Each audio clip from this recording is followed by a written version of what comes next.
पूर्व प्रधानमंत्री डॉक्टर मनमोहन सिंह का कल राजकीय सम्मान के साथ किया जाएगा अंतिम संस्कार। देश भर में 7 दिन का राजकीय शोक संवेदनाओं का लगा तांता। झारखंड में भी पूर्व प्रधानमंत्री के निधन पर 7 दिनों के राजकीय शोक की घोषणा। कल राज्य भर में आयोजित होने वाला मैया सम्मान योजना कार्यक्रम स्थगित। धनबाद में कुख्यात प्रिंस गिरोह के 6 गुर्गे पुलिस की गिरफ्त में। एसीबी ने धनबाद कोषागार के प्रधान सहायक को 6,500 रुपये घूस लेते किया गिरफ्तार। और कल से 2 दिनों तक झारखंड में बदलेगा मौसम का मिजाज। राज्य के विभिन्न हिस्सों में हल्की बारिश का अनुमान। तापमान में गिरावट से बढ़ेगी ठंड।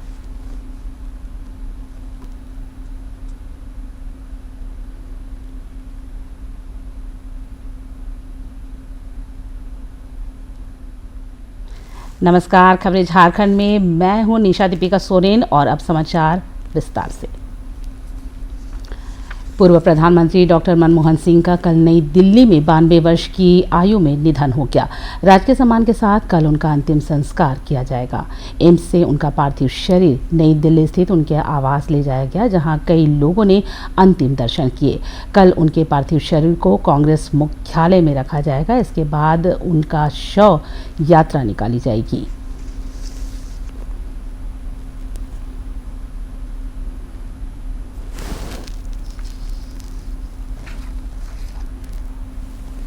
पूर्व प्रधानमंत्री डॉक्टर मनमोहन सिंह के निधन पर राष्ट्रपति द्रौपदी मुर्मू, उपराष्ट्रपति जगदीप धनखड़, प्रधानमंत्री नरेंद्र मोदी, केंद्रीय गृह मंत्री अमित शाह, कांग्रेस अध्यक्ष मल्लिकार्जुन खड़गे, वरिष्ठ कांग्रेस नेता सोनिया गांधी और लोकसभा में प्रतिपक्ष के नेता राहुल गांधी समेत अन्य नेताओं ने शोक व्यक्त किया और उनके आवास पर जाकर श्रद्धांजलि अर्पित की है।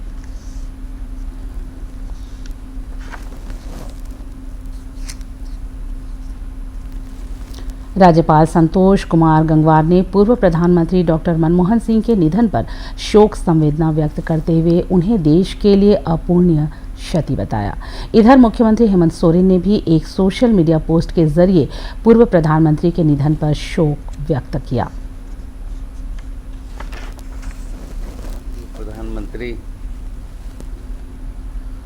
जो पहले देश की अर्थव्यवस्था को अच्छे स्वरूप से देखने का काम निभाते थे। 90 वर्ष से अधिक आयु में उनका स्वर्गवास हो गया है। तो वास्तव में एक देश की अर्थव्यवस्था के लिए ये एक चिंता की बात है। विभिन्न पदों पर रहते हुए जो देश के लिए उन्होंने जिम्मेदारी उठाते हुए जिन कामों को किया है उसे उन्हें लोग हमेशा याद रखेंगे। पूर्व प्रधानमंत्री डॉक्टर मनमोहन सिंह के निधन पर झारखंड सरकार द्वारा भी 7 दिनों के राजकीय शोक का निर्णय लिया गया है। इस दौरान सभी सरकारी भवनों पर राष्ट्रीय ध्वज आधे झुके रहेंगे और किसी प्रकार के राजकीय समारोह का आयोजन नहीं किया जाएगा। इधर राजकीय शोक घोषित होने के बाद राज्य स्तरीय मुख्यमंत्री मैया सम्मान कार्यक्रम स्थगित कर दिया गया है। उपायुक्त रांची की ओर से कहा गया है कि कार्यक्रम की अगली तिथि की घोषणा जल्द की जाएगी। गौरतलब है कि मैया सम्मान योजना की राशि हस्तांतरित करने को लेकर कल राज्य के सभी जिलों में कार्यक्रम रखा गया था, जिसे स्थगित कर दिया गया। परमवीर चक्र से सम्मानित झारखंड के वीर सपूत अलबर्ट एक्का की आज जयंती है। लांस नायक अलबर्ट एक्का का जन्म गुमला जिले के जारी गांव में 27 दिसंबर 1942 को हुआ था। वर्ष 1971 की जंग में अपने अद्भुत शौर्य और पराक्रम से उन्होंने भारत की जीत सुनिश्चित करने में महत्वपूर्ण भूमिका निभाई थी। उनकी जयंती पर राज्यपाल संतोष कुमार गंगवार, मुख्यमंत्री हेमंत सोरेन और केंद्रीय रक्षा राज्य मंत्री संजय सेठ ने सोशल मीडिया पर उनके पराक्रम और शौर्य को नमन करते हुए श्रद्धांजलि अर्पित की है। परमवीर अलबर्ट एक्का की जयंती के अवसर पर आज गुमला में उपायुक्त कर्ण सत्यार्थी और पुलिस अधीक्षक शंभू कुमार सिंह ने उनकी प्रतिमा पर माल्यार्पण कर श्रद्धांजलि अर्पित की। इस अवसर पर उपायुक्त ने कहा कि परमवीर अलबत एक्का पूरे देश के लिए प्रेरणा के स्रोत हैं। उधर परमवीर अलबत एक्का की जयंती पर उनके गांव जारी में जनता दरबार का आयोजन हुआ, जिसमें उपायुक्त ने लोगों की समस्याओं का ऑन द स्पॉट समाधान किया।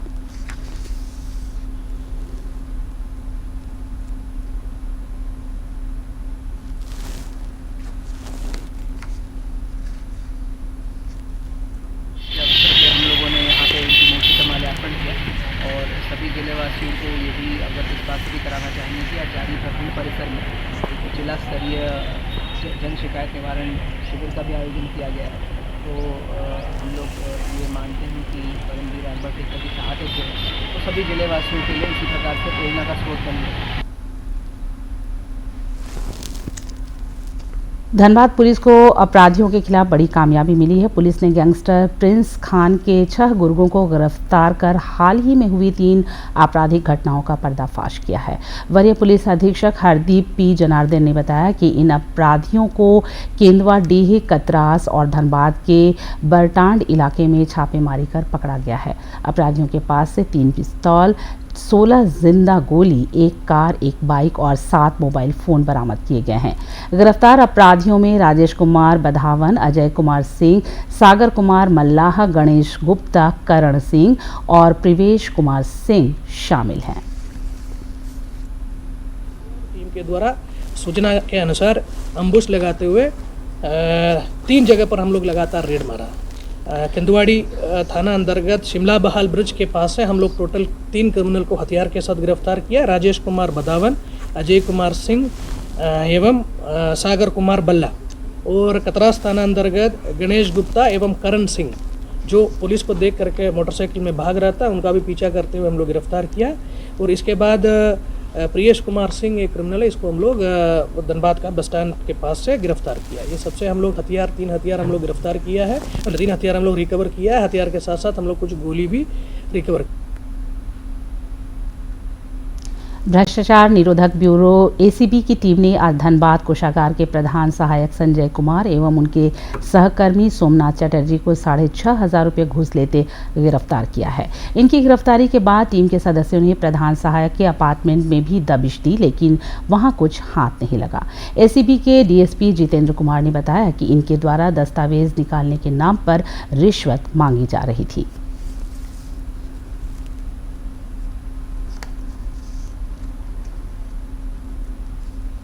उनके द्वारा एसीबी को आवेदन दिया गया था कि उनका कुछ ज़मीन टुंडी क्षेत्र में था जिसका कागजात निकालना था, नकल निकालना था। उसी निकालने के एवज में वहाँ के प्रधान सहायक जो है संजय कुमार, उनके द्वारा जो है रिश्वत की मांग की जा रही थी, जिसका एसीबी के द्वारा सत्यापन किया गया। सत्यापन के क्रम में वो बात सही पाई गई और आज जो है एसीबी टीम के द्वारा जो है रेड किया गया। उनको तथा उनके सहकर्मी सोमनाथ चटर्जी जो अनुबंध पर हैं, उन दोनों को रिश्वत की राशि के साथ रंगे हाथ गिरफ्तार किया। रामगढ़ जिले के रजरप्पा थाना क्षेत्र के सीसीएल कॉलोनी के लोग हाथियों के उत्पात से दहशत में हैं। कल रात हाथियों के एक झुंड को इस कॉलोनी में खुलेआम घूमते देखा गया, जो सीसीटीवी में कैद हो गया है। एक दिन पूर्व हाथियों के इस झुंड ने एक व्यक्ति को पटक कर मार डाला था, तब से लोग दहशत में हैं। वन विभाग की टीम ने इस झुंड को खदेड़ दिया था, लेकिन यह फिर वापस आ गया है।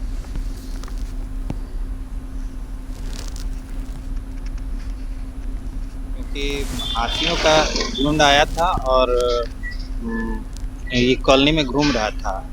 बहुत मुश्किल से फिर पुलिस आई और फिर पुलिस और वनकर्मी लोग आए और उन लोगों को यहाँ कॉलोनी से बाहर निकाला। रामगढ़ वन प्रमंडल में 2 क्विक रिस्पांस टीम की स्थापना की गई है, जो कि हाथियों के गांव की ओर मूवमेंट को ट्रैक करती है और उनको गांव से दूर रखने की कोशिश करती है। 2 दिन पहले रजरप्पा कॉलोनी में भी हाथियों का आगमन हुआ था। क्यूआरटी टीम ने त्वरित एक्शन लेते हुए उन्हें कॉलोनी से दूर कर दिया और जंगल की ओर उनका मुख कर दिया। प्रदेश भाजपा अध्यक्ष बाबूलाल मरांडी ने राज्य सरकार से महिलाओं के साथ दुष्कर्म और छेड़खानी की घटना को रोकने के लिए विशेष टास्क फोर्स का गठन करने की मांग की है। साथ ही पीड़ित महिलाओं को न्याय दिलाने के लिए स्पीड ट्रायल की पहल करने का आग्रह किया है। एक सोशल मीडिया पोस्ट में श्री मरांडी ने कहा कि राजधानी रांची में दुष्कर्म और छेड़खानी की बढ़ती घटनाएं चिंताजनक हैं। स्थिति इतनी विभत्स है कि स्कूल कॉलेज जाने वाली छात्राएं सहमी हुई हैं, वहीं हाट बाजार जाने वाली महिलाएं खौफजदा हैं।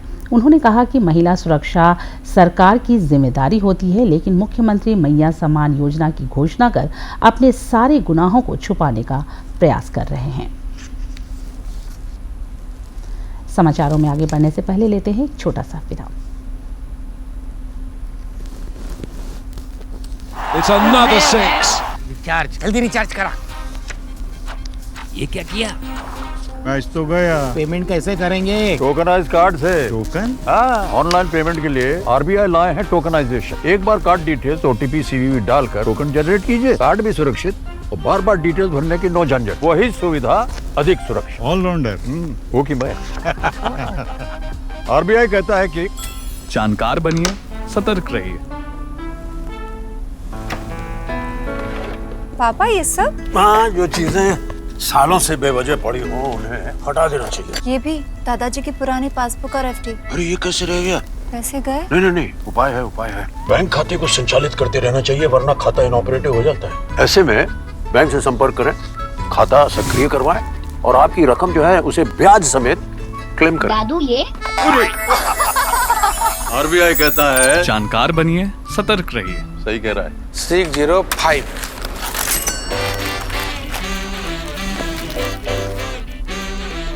बदलो आदत बदलो।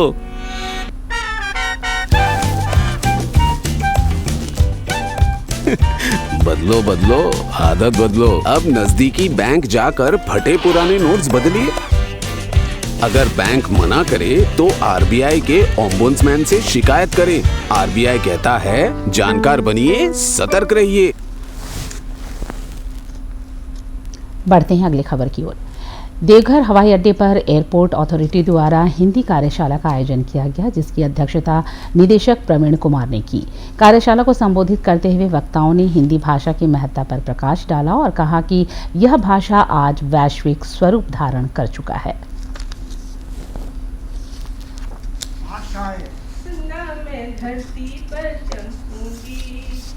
प्रोफेसर रामनंदन सिंह जी उपस्थित हुए और साथ में अलका सोनी जी भी उनके साथ हमारे साथ उपस्थित हुए। और ये बहुत सौभाग्य की बात है कि आज एयरपोर्ट में इतने विद्वान व्यक्ति हमारे साथ शेयर किए और अपने अनुभव हमारे बीच बांटे। और मैं इसके लिए बहुत बहुत आभार व्यक्त करता हूँ और आगे भी प्रोफेसर साहब आते रहें हमारे बीच। राजधानी रांची के मोराबादी मैदान में आयोजित राष्ट्रीय खादी एवं सरस महोत्सव में प्रतिदिन लोगों की भीड़ उमड़ रही है। नोडल पदाधिकारी मीनाक्षी प्रकाश ने बताया कि मेले में सरस के 120 और खादी को मिलाकर कुल 500 स्टॉल लगाए गए हैं। इन स्टॉलों पर झारखंड के अलावा कई दूसरे राज्यों के उत्पादों की बिक्री हो रही है। उन्होंने बताया कि झारखंड की सखी मंडल की दीदियों द्वारा पलाश ब्रांड के नाम से उत्पादित वस्तुओं को लोग अधिक से अधिक पसंद कर रहे हैं। उन्होंने कहा कि मेले में घरेलू वस्तुओं की बिक्री के अलावा बच्चों के मनोरंजन के लिए झूले भी लगाए गए हैं। मंडल की दीदियों का स्टॉल आप देख रहे हैं, उसमें कुल मिला के 120 स्टॉल सखी मंडल की दीदियों का है, जिसमें से स्थानीय उत्पाद जो हमारे पलाश और आदिवा ब्रांड के तहत विभाग के द्वारा प्रमोट किए जा रहे हैं। और इसमें सभी जिलों से दीदियों के बने हुए उत्पाद, चाहे बांस का हो, चाहे डोकरा का हो, चाहे आपके हैंडलूम्स के हो, ये सारे ब्रास के हो, ये सारे आइटम्स आपको यहाँ पर देखने के लिए मिल रहे होंगे। साथ में पलाश में आपको बहुत सारे उत्पाद हैं, जिसमें से एडिबल मटेरियल हैं जो कि नेचुरल और ऑर्गेनिक उत्पाद, चाहे जीरा फुल राइस हो, हनी हो, जामुन सिरका हो, विभिन्न प्रकार के अचार हैं जो आप देख रहे हैं, जो सखी मंडल की दीदियों द्वारा हस्तनिर्मित हैं और बिल्कुल नेचुरल तरीके से तैयार किए गए हैं, जो लोगों को काफ़ी पसंद आ रहा है।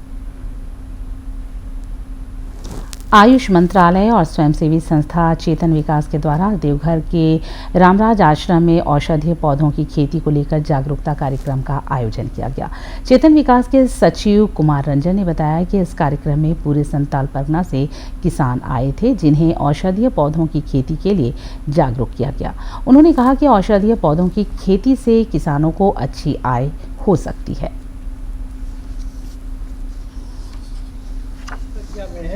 किसान यहाँ दुमका से हैं, सरियाहाट से हैं, पाकुड़ से हैं, विभिन्न जिलों से लोग यहाँ पर हैं, आज यहाँ बैठे हुए हैं। तो आज जो ये समागम है, जैसा अभी हम कह रहे थे, ये कृषि वैज्ञानिक, कृषक और कृषि प्रेमी लोगों का समागम है यहाँ।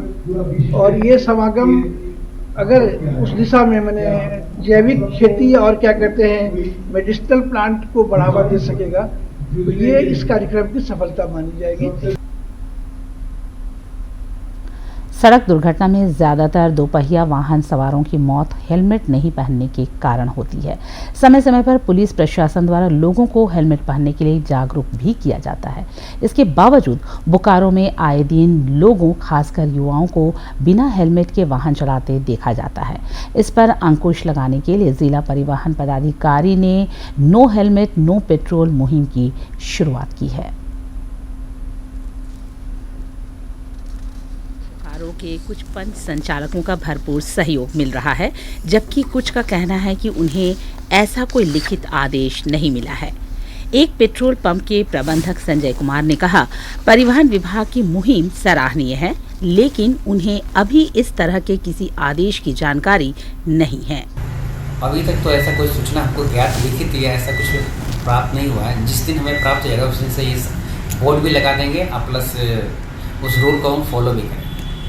एक अन्य पेट्रोल पंप के प्रबंधक नीरज कुमार सिंह ने कहा कि उन्होंने बिना हेलमेट वालों को पेट्रोल देना बंद कर दिया है। उनका आदेश पारित हुआ है, जानकारी मिला है और हम लोग तो पहले से भी जो है इस पर सावधान है, लोगों को बताते हैं, अवेयरनेस करते हैं। बाइक सवार कुमार गौरव ने कहा कि परिवहन विभाग की यह मुहिम सराहनीय है।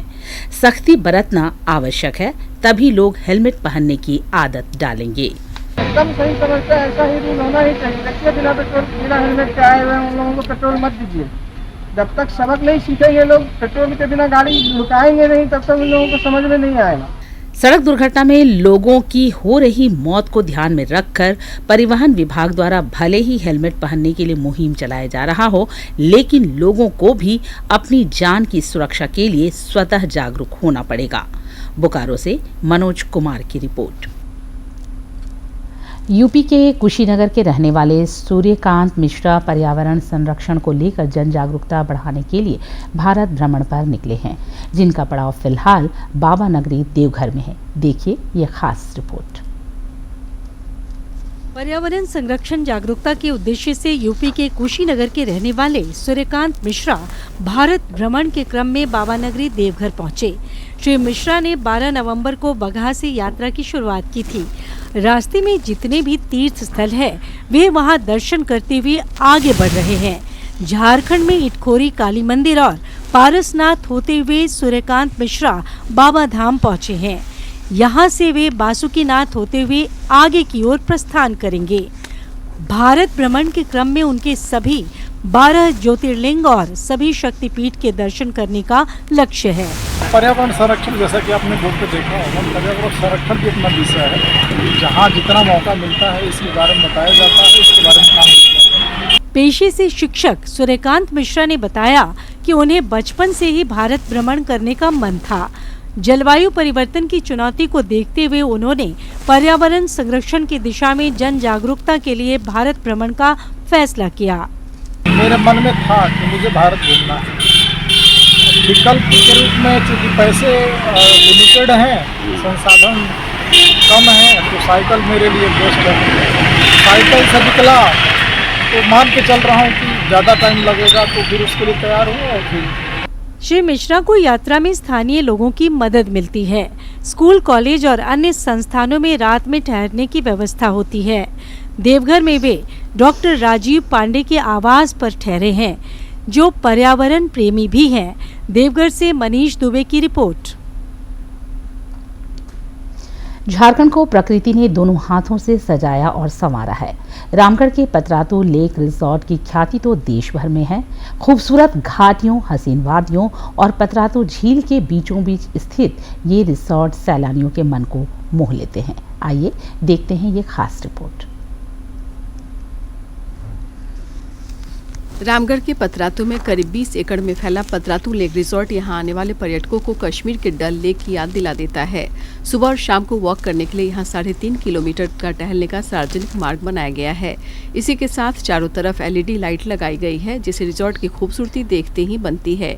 इन दिनों गुजरते साल की विदाई तथा नए साल के आगमन को लेकर लेक रिजॉर्ट में सैलानियों का सैलाब उमड़ रहा है। पहले तो यहाँ उतना इंतजाम नहीं हुआ करता था, लेकिन आजकल बहुत बढ़िया अरेंजमेंट्स है और सारे लोग सभी फैमिली आप लोग एंजॉय कर सकते हैं। बहुत एंजॉय कर रहे हैं हम लोग। रामगढ़ जिला मुख्यालय से पतरातू लेक रिजॉर्ट की दूरी लगभग 40 किलोमीटर है। यहाँ देश के अलग अलग राज्यों के 52 नामचीन कलाकारों के द्वारा बनाई गई यूरल कलाकृतियाँ लगी हुई है।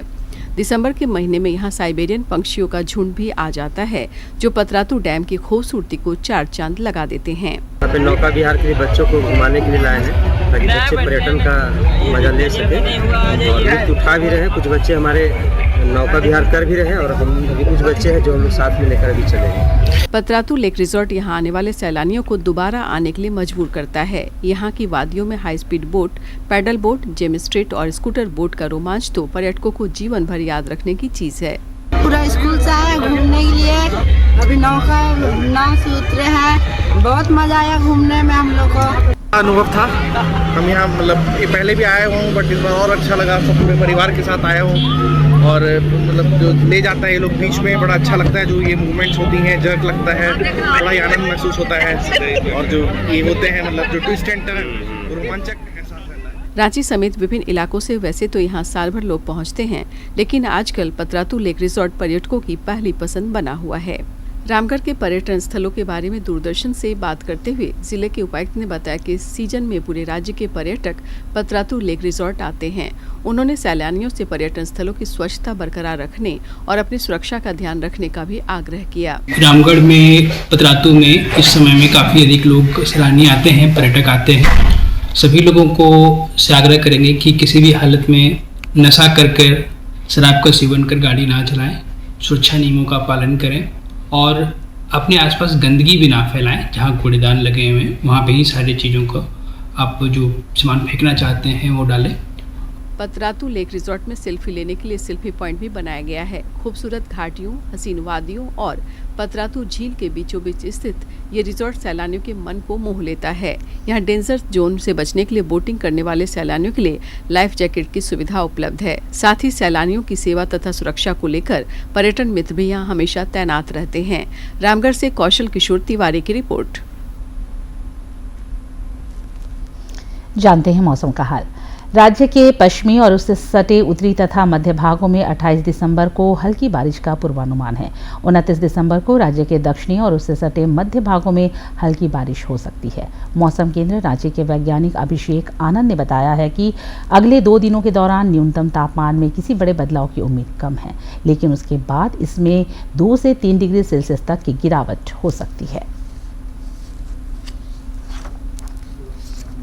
बताया था कि पश्चिमी विक्षोभ का असर झारखंड में भी देखने को मिलेगा, तो इंड्यूस वेस्टर्न डिस्टर्बेंस का, इंड्यूस पश्चिमी विक्षोभ का असर झारखंड में कल से देखने की संभावना है और उसके कारण से झारखंड में कुछ इलाकों में आपको हल्के से मध्यम दर्जे की बारिश भी देखने को मिलेगा।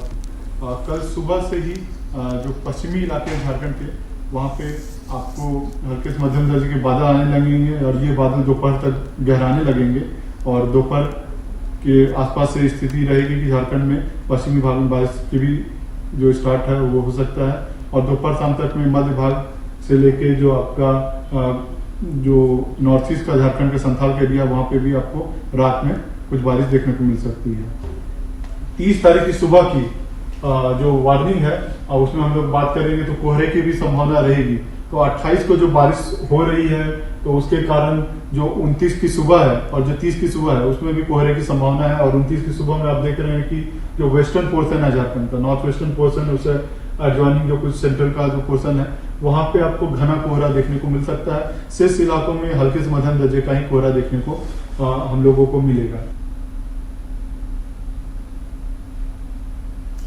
भारत और ऑस्ट्रेलिया के बीच खेले जा रहे क्रिकेट टेस्ट मैच का आज दूसरा दिन है। मेजबान ऑस्ट्रेलिया ने अपनी पहली पारी 474 रन पर समाप्त की। आज का खेल समाप्त होने तक टीम इंडिया ने 5 विकेट गंवाकर 164 रन बनाए। अभी भी टीम इंडिया मेजबान टीम से 310 रन पीछे है।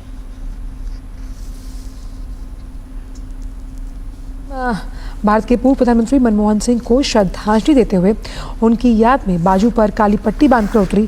ताज़ा समाचार मिलने तक भारत ने 2 विकेट के नुकसान पर 142 रन बनाए। भारत को पहला झटका कप्तान रोहित शर्मा के रूप में लगा। वो 3 रन बनाकर पैट कमिंस की गेंद का शिकार हुए। केएल राहुल पैट कमिंस की गेंद पर क्लीन बोल्ड हुए। इससे पहले ऑस्ट्रेलिया की पहली पारी 474 रन पर समाप्त हुई। ऑस्ट्रेलिया के लिए स्टीव स्मिथ ने टेस्ट करियर का 34वां शतक लगाया। कप्तान पैट कमिंस ने 49 रन की पारी खेली। भारत के जसप्रीत बुमराह ने सबसे ज़्यादा 4 विकेट लिए। वहीं रविंद्र जडेजा को 3 विकेट मिले। आकाशदीप को 2 विकेट जबकि वॉशिंगटन सुंदर ने 1 विकेट लिया।